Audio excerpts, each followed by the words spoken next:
hello' দোস্ত কি খবৰ আশা কৰোঁ ভালে আছা ময়ো ভালে আছোঁ আজি আমি পঢ়িম ক্লাছ 10ৰ ছায়েন্সৰ পোহৰ প্ৰতিফলন আৰু প্ৰতিসৰণ যিটো এটা ডাঙৰ চেপ্টাৰ যিটো চেপ্টাৰৰ পৰা বহুত মাৰ্ক আহে আৰু পোহৰ এইটো চাই কেনে যি ষ্টুডেণ্টে ইমান ভয় পায় কাৰণ ইয়াৰ পৰা নিউমেৰিকেল আহে কেলকুলেশ্যন নিউমেৰিকেল আহে তাৰপিছত ৰে ডায়েগ্ৰাম এইবিলাক বহুত কিছু আছে তো সেইবিলাক চাই ভয় কৰে আৰে ভয় কৰাৰ কোনো কাৰণ নাই পোহৰ তোমাৰ কোনো গাৰ্লফ্ৰেণ্ড নহয় যে চাই ভয় কৰিব লাগিব এনেকৈ পঢ়িম না এটা এটাকৈ কনচেপ্ট সকলোবোৰ ক্লিয়াৰ কৰিম এ টু জেড এটা কনচেপ্ট বাদ যাবলৈ নিদিওঁ আৰু গ্যাৰাণ্টি দিছোঁ মই যে এইখন চেপ্টাৰ কমপ্লিট কৰাৰ পিছত তোমাৰ ক'তো এটা ডাউটো নাথাকিব আৰু সকলোবোৰ কুৱেশ্যন ইয়াৰ পৰাই আহিব সকলোবোৰ আমি তুলি ধৰিম এইখন ভিডিঅ'টো বহুত হেল্পফুল হ'ব আৰু এইখন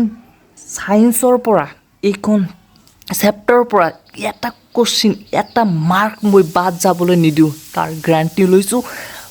পুৰা ভালকৈ বুজাই দিম সম্পূৰ্ণ বুজাই দিম এটা কনচেপ্ট বাদ যাবলৈ নিদিওঁ MCQ কোৱা বৰ্ড কুৱেশ্যন কোৱা সকলোবোৰ কনচেপ্ট আহিব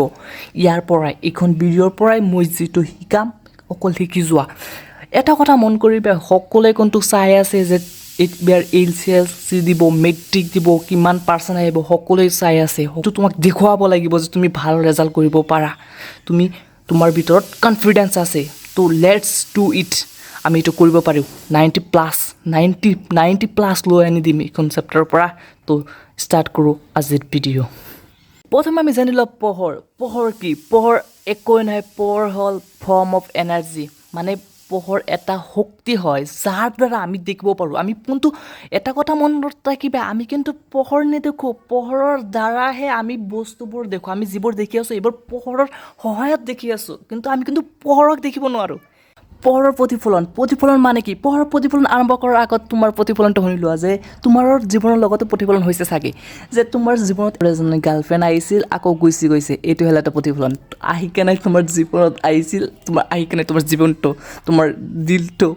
একেবাৰে ধ্বংস কৰি গুচি গৈছে এইটো এটা প্ৰতিফলন কিন্তু পোহৰে তোমাৰ গাৰ্লফ্ৰেণ্ডৰ দৰে ব্যৱহাৰ নহয় আহি মিৰৰ ছাৰ্ফেচত মিৰৰ ওপৰত আহি পৰি আকৌ গুচি যায় সেইটো হ'ল প্ৰতিফলন আহি পোহৰৰ প্ৰতিফলন হ'ল পোহৰ আহি মিৰৰৰ ওপৰত মানে দাপনৰ ওপৰত পৰে আকৌ গুচি যায় সেইটো হ'ল প্ৰতিফলন আমি ডায়েগ্ৰামৰ সহায়ত আমি বুজি ল'ম যে পোহৰৰ প্ৰতিফলনৰ আচল ঘটনাটো কেনেকৈ আহি পোহৰ পৰে পোহৰ আহি যে পৰে সেইটো পোহৰৰ ৰশ্মিক কি কয় আকৌ যে গুচি যায় সেইটো ৰশ্মিক কি কয় ডায়েগ্ৰামৰ সহায়ত বুজি ল'ম পোহৰৰ প্ৰতিফলন বুজাৰ কাৰণে এইটো এটা আমি ডায়েগ্ৰাম লৈছোঁ এইটো হ'ল দাপনক ইংলিছত কয় মিৰৰ এতিয়া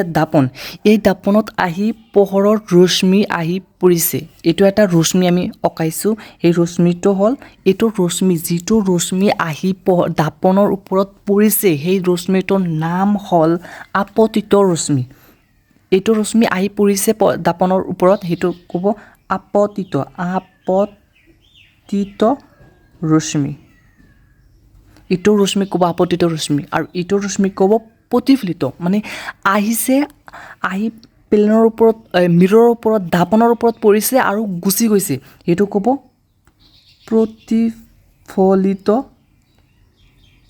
প্ৰতিফলিত ৰশ্মি আপতিত ৰশ্মি যিটো ৰশ্মি আহিছে সেইটো ক'ব আপতিত ৰশ্মি আকৌ যিটো ৰশ্মি গুচি গৈছে সেইটো ক'ব প্ৰতিফলিত ৰশ্মি আৰু এইটো যে অঁকাইছোঁ এইটো হ'ল লম্ব মানে দাপনৰ ওপৰত পোনপটীয়াকৈ মানে ভাবি লোৱা যে মই যিটো পেজৰ ওপৰত মানে অঁকাই আছোঁ সেইটো পেজক দাপন বুলি ভাবি লোৱা আৰু এই দাপনৰ ওপৰত এটা আমি এনেকুৱাকৈ এটা লম্ব লৈছোঁ মানে দাপনৰ ওপৰত পাৰপেণ্ডিকুলাৰ মানে লম্বভাৱে এটা ৰেখা অঁকাইছোঁ এইটো ক'ব লম্ব এতিয়া আমি পোহৰৰ প্ৰতিফলনৰ সূত্ৰ পঢ়িম এতিয়া দুটা লছ অফ ৰিফ্লেকশ্যন ইয়াক কয় পোহৰৰ প্ৰতিফলনৰ সূত্ৰ ইয়াত দুটা সূত্ৰ আছে সেই দুটা সূত্ৰ আমি প্ৰথমে জানি লওঁ এটা সূত্ৰৰ প্ৰথম সূত্ৰটো হ'ল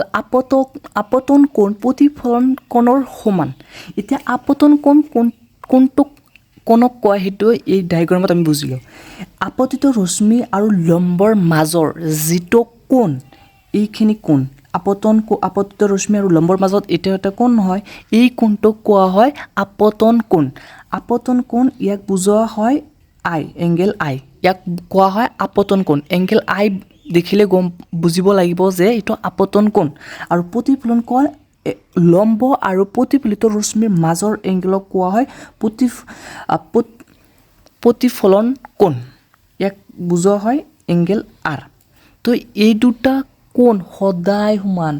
যেতিয়াই প্ৰতিফলন হ'ব তেতিয়া যিকোনো দাপনত প্ৰতিফলিত হ'লেই এই আপতন কোণ আৰু প্ৰতিফলন কোণ হ'বই সেইটো তোমাৰে দাপন হওক তোমাৰ গাৰ্লফ্ৰেণ্ডৰে দাপন হওক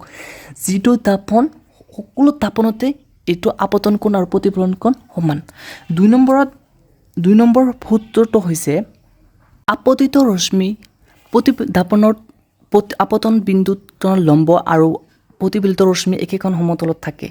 ইয়াত কৈছে যে আপতিত ৰশ্মি মানে ইখন ৰশ্মি আৰু প্ৰতিফলিত ৰশ্মি আৰু লম্ব এই তিনিখন একেখন সমতলত থাকে মানে ধৰি লোৱা এইখন এটা দাপনত যেতিয়া আপতিত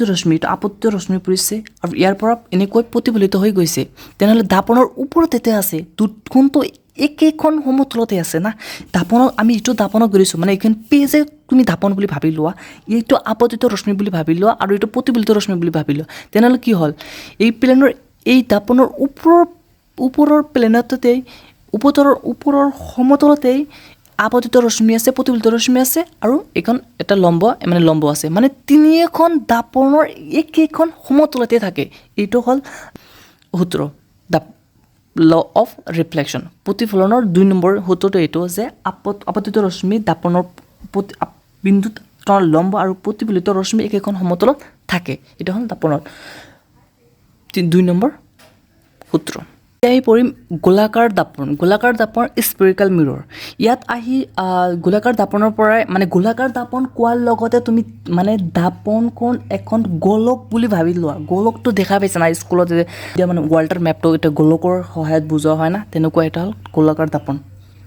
গোলাকাৰ দাপনৰ প্ৰথমত আহে অৱতল দাপন ইংলিছত কয় কনকেভ মিৰৰ এতিয়া কেপ মানে গুহা মানে তুমিতো গুহা দেখাই পাইছা মানে এইটো ভিতৰৰ ফালে এটা গুহাৰ নিচিনা হৈ আছে না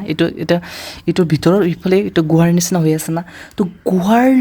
নিচিনা যে হৈ আছে সেই গুহাৰ পৃষ্ঠত মানে প্ৰতিফলন পৃষ্ঠটো যদি গুহাৰ নিচিনা হয় আৰু তাত যদি আহি পোহৰ পৰে সেইটো দাপনক কোৱা হয় অৱতল দাপন আৰু অৱতল দাপনৰ গুহাৰ বাহিৰৰ পৃষ্ঠতহে তোমাৰ কি কৰা হয় মানে দাপনখন এইটো যে এনেকৈ কটাকটি চিহ্ন দিছোঁ তাৰমানে তাত সেইটো লিপি দিছোঁ মানে দাপনৰ সিফালে লিপি দিছোঁ মানে গুহাৰ বাহিৰৰ পৃষ্ঠফালে লিপি দিছোঁ আৰু গুহাৰ ভিতৰৰ পৃষ্ঠফালে লিপি দিয়া নাই মানে পোহৰ আহি গুহাৰ যিটো প্ৰতিফলন পৃষ্ঠ আছে সেইটো গুহাৰ নিচিনা তাত আহি পোহৰ পৰিব মানে এইটো কোৱা হ'ব তোমাৰ কি প্ৰতিফলন পৃষ্ঠ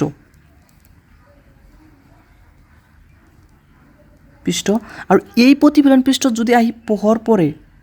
এটা ধৰিছোঁ পোহৰ তেতিয়া তাক কোৱা হ'ব অৱতল দাপন ইংলিছত কয় কনকেভ ইংলিছটো বুজাত অলপ সহজ হয় কাৰণ কেপ মানে গুহা তো কনকেভ মানে অৱতল দাপন ইংলিছত কয় অসমত কয় অৱতল দাপন মানে গুহাৰ নিচিনা এতিয়া আমি পঢ়িম উত্তল দাপন অৱতল দাপনৰ অপজিট মানে এতিয়া এইটো গুহাৰ যিটো মানে কেপৰ যিটো মুখ মানে গুহাৰ যিটো মুখ সেইফালে এতিয়া আমি কি কৰি দিম লেপি দিম তেনেহ'লে পোহৰাই কোনফালে পৰিব এইফালে পৰিব মানে গুহাৰ বাহিৰৰ ফালে পৰিব তাক কোৱা হয় উত্তল দাপন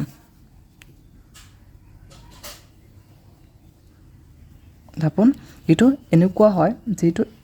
এইটো গুহাৰ নিচিনা গুহাৰ ভিতৰৰ মুখটো আমি লেপি দিছোঁ মানে সিফালে পৰা পোহৰ আহিব নোৱাৰে এতিয়া পোহৰাই ইয়াত পৰিব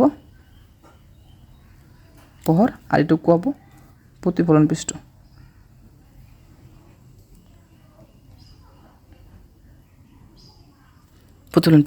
এতিয়া কোৱা হ'ব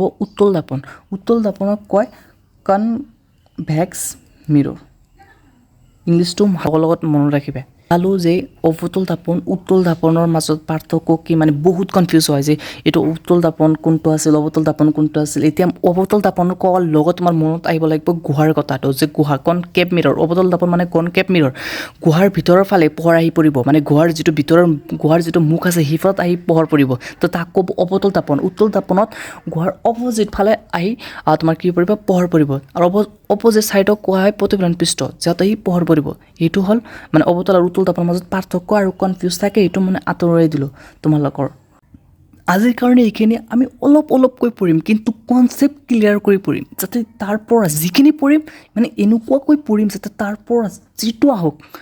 এক্সামক আমি সকলোবোৰ পাৰিব লাগিব এনেকুৱাকৈ কনচেপ্ট ক্লিয়াৰিটি লৈ আমি পঢ়িম তো আমি লাহে লাহে পঢ়ি যাম ইয়াৰ পিছত পঢ়িম আমি মেৰু দাপনৰ মেৰু কোনটো কয় বা মুখ্য অক্ষ কোনটো কয় ৰেডিয়াছ অফ কাৰ্ভেচাৰ মানে ভাঁজ ব্যাসাৰ্ধ এইবিলাক সকলোবোৰ পঢ়িম আৰু লাহে লাহে আমি সকলোবোৰ পঢ়ি যাম আৰু ভিডিঅ'টো কনচেপ্টটো ক্লিয়াৰ হ'লে ভাল লাগিলে লাইক কমেণ্ট আৰু ছাবস্ক্ৰাইব কৰিবলৈ নাপাহৰিবা